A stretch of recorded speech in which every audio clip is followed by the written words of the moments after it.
says. But Josiah is not always on the ballot. So there's a second kind of leader in the Old Testament, leaders like Ahab and Jezebel. I'm choosing them because the Old Testament says they were the most wicked leaders Israel ever had. These are leaders who are unrighteous people who promote and celebrate wicked things. This is what Ahab and Jezebel did. They led Israel into idolatry and Baal worship. They persecuted the Bible teachers and closed the churches. Just gonna let that sit for a second. They murdered innocent people. They stole from citizens. Ahab was a passive, weak man, and Jezebel was a promiscuous, manipulative woman, and her husband was controlled by her emotions instead of leading his family because of his passivity and his weakness. Now, these were evil people, okay? Now, let me ask this question. What happens to a nation when Ahab and Jezebel leaders lead? Well, here's what happens. The cities of that nation begin to be filled with lawlessness and theft. There's chaos in the cities.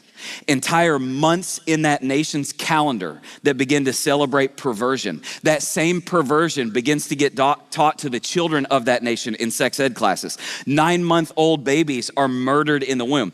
Parents have their children taken away from them if they refuse to affirm their child's gender identity. Bible-believing Christians are stigmatized and marginalized.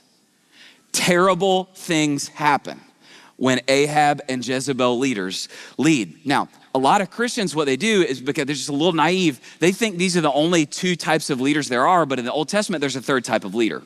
Third type of leader is, I'm gonna call it a Jehu leader. These leaders are people who are flawed people that are used to do some good things. King Jehu was an example of one of these types of leaders. In 2 Kings 9 and 10, he was used by God to do some awesome things for the country. He executed judgment on Ahab and Jezebel, the godless leaders. He did it with swiftness and ferocity.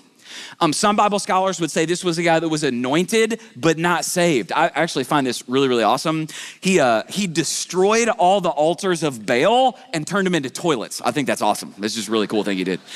But he was a deeply, deeply flawed man.